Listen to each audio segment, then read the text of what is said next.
Nuclear magnetic resonance is a physical phenomenon in which nuclei in a magnetic field absorb and re-emit electromagnetic radiation. This energy is at a specific resonance frequency which depends on the strength of the magnetic field and the magnetic properties of the isotope of the atoms. In practical applications, the frequency is similar to VHF and UHF television broadcasts. NMR allows the observation of specific quantum mechanical magnetic properties of the atomic nucleus. Many scientific techniques exploit NMR phenomena to study molecular physics, crystals, and non-crystalline materials through NMR spectroscopy. NMR is also routinely used in advanced medical imaging techniques, such as in magnetic resonance imaging. All isotopes that contain an odd number of protons or of neutrons have an intrinsic magnetic moment and angular momentum. In other words, a non-zero spin, while all nuclides with even numbers of both have a total spin of zero.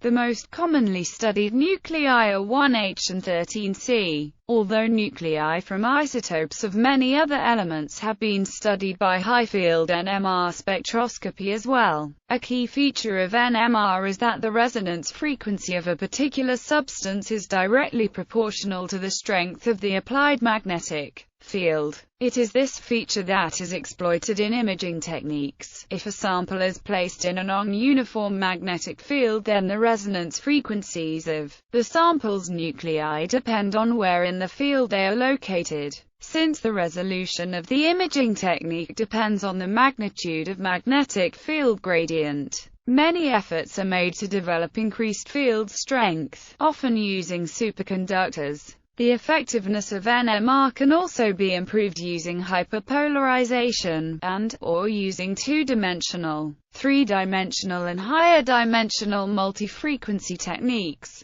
The principle of NMR usually involves two sequential steps: the alignment of the magnetic nuclear spins in an applied, constant magnetic field BO, the perturbation of this alignment of the nuclear spins by employing an electromagnetic, usually radio frequency pulse. The required perturbing frequency is dependent upon the static magnetic field and the nuclei of observation. The two fields are usually chosen to be perpendicular to each other as this maximizes the NMR signal strength. The resulting response by the total magnetization of the nuclear spins is the phenomenon that is exploited in NMR spectroscopy and magnetic resonance imaging. Both use intense applied magnetic fields in order to achieve dispersion and very high stability to deliver spectral resolution, the details of which are described by chemical shifts, the Zeeman effect, and night shifts. NMR phenomena are also utilized in low-field NMR, NMR spectroscopy and MRI in the Earth's magnetic field, and in several types of magnetometers.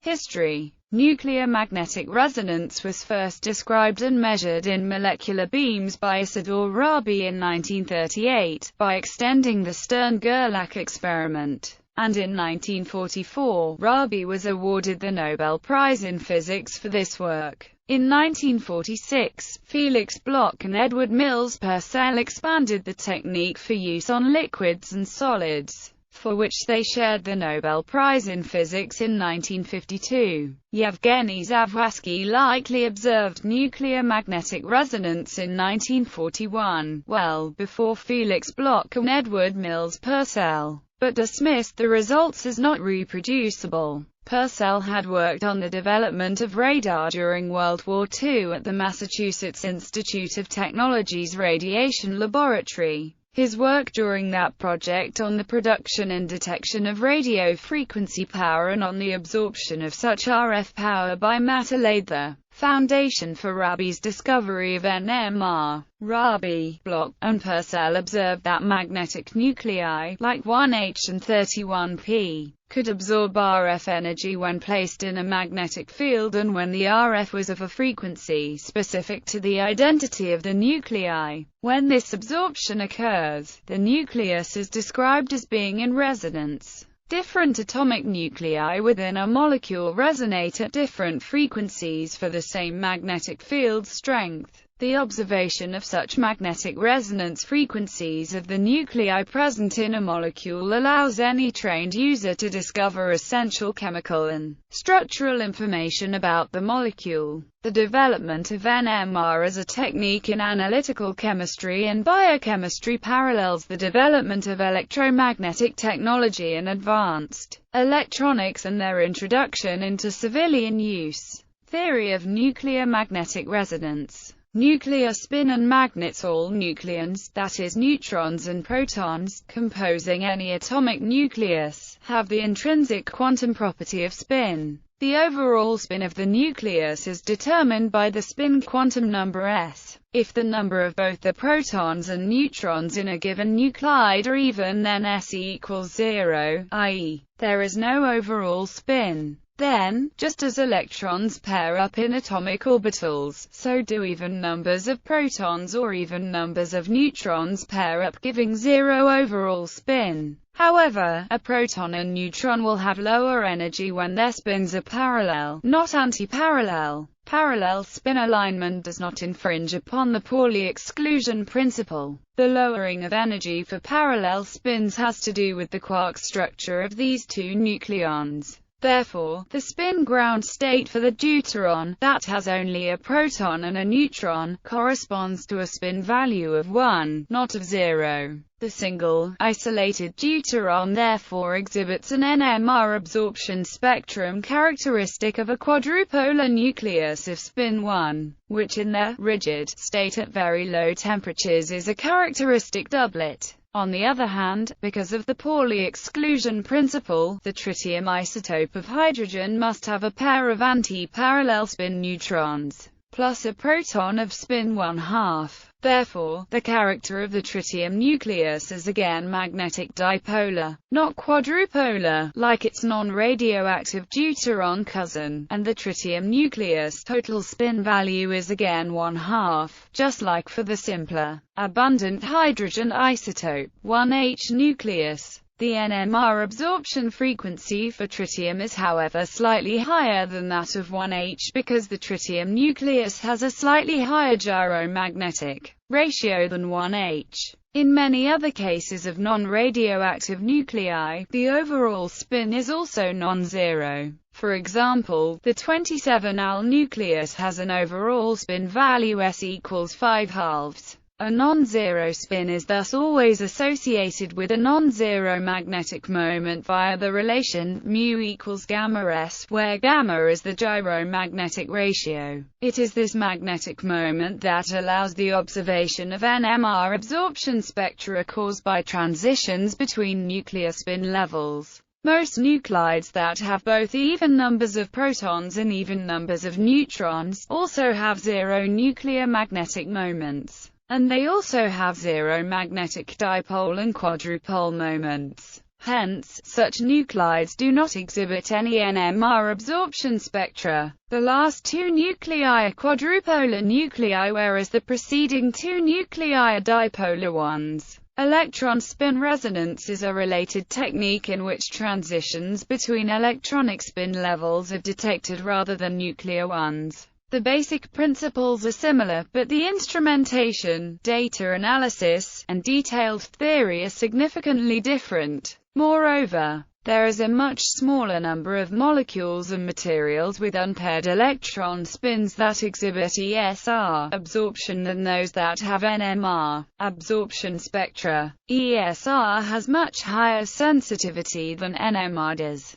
Values of spin angular momentum. The angular momentum associated with nuclear spin is quantized. This means both that the magnitude of angular momentum is quantized, and also that the orientation of the associated angular momentum is quantized. The associated quantum number is known as the magnetic quantum number, m, and can take values from +s to -s, in integer steps. Hence for any given nucleus, there are a total of 2s plus 1 angular momentum states. The z component of the angular momentum vector is therefore sz equals mh, where h is the reduced Planck constant. The z component of the magnetic moment is simply Spin behavior in a magnetic field. Consider nuclei which have a spin of 1/2, like 1H, 13C or 19F.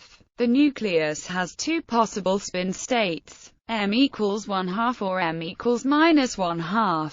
These states are degenerate, that is, they have the same energy. Hence the number of atoms in these two states will be approximately equal at thermal equilibrium. If a nucleus is placed in a magnetic field, however, the interaction between the nuclear magnetic moment and the external magnetic field mean the two states no longer have the same energy. The energy of the magnetic moment mu when in a magnetic field BO is given by, usually the z-axis is chosen to be along BO, and the above expression reduces to, or alternatively. As a result, the different nuclear spin states have different energies in a non-zero magnetic field. In less formal language, we can talk about the two spin states of a spin 1/2 as being aligned either with or against the magnetic field. If gamma is positive, then m equals 1/2 is the lower energy state. The energy difference between the two states is, and this difference results in a small population bias toward the lower energy state. Magnetic resonance by nuclei. Resonant absorption by nuclear spins will occur only when electromagnetic radiation of the correct frequency is being applied to match the energy difference between the nuclear spin levels in a constant magnetic field of the appropriate strength. The energy of an absorbed photon is then E equals h nu0, where nu0 is the resonance radio frequency that has to match. Hence, a magnetic resonance absorption will only occur when delta E equals h nu0, which is when nu0 equals gamma BO. Such magnetic resonance frequencies typically correspond to the radio frequency range of the electromagnetic spectrum for magnetic fields up to roughly 20 T. It is this magnetic resonant absorption which is detected in NMR. Nuclear shielding. It might appear from the above that all nuclei of the same nuclide would resonate at the same frequency. This is not the case.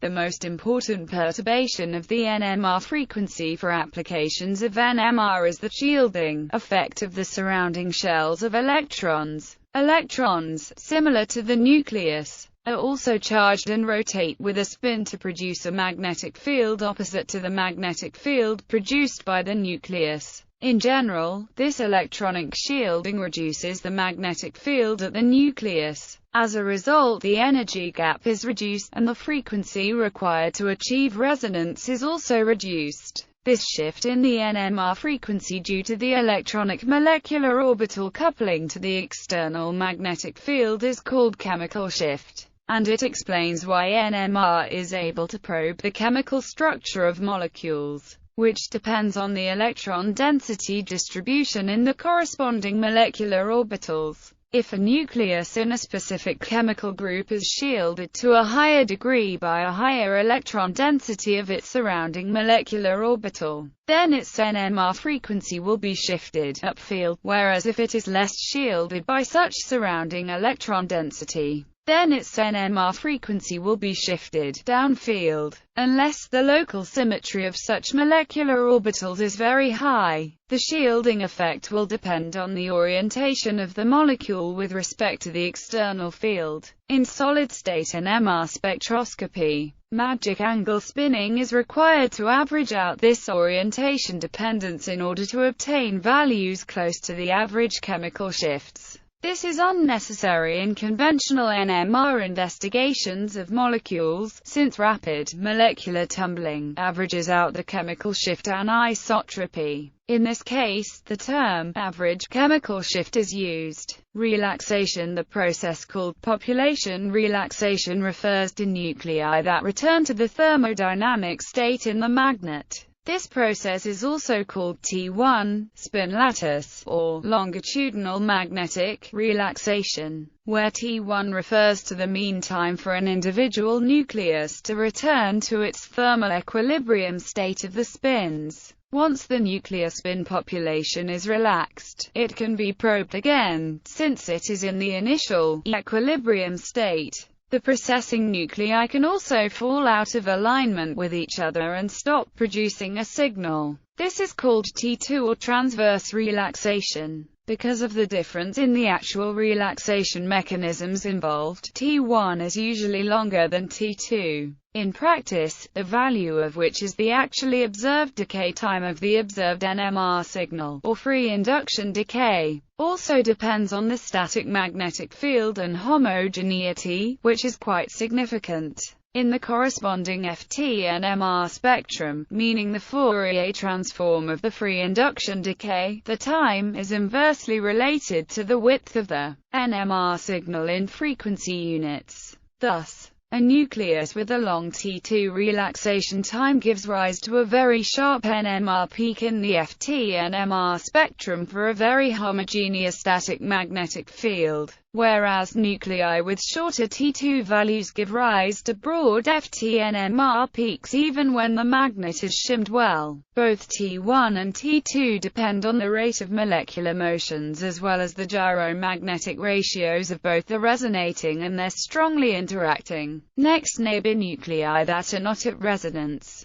A Hanukkah decay experiment can be used to measure the dephasing time, as shown in the animation below. The size of the echo is recorded for different spacings of the two pulses. This reveals the decoherence which is not refocused by the pulse. In simple cases, an exponential decay is measured which is described by the time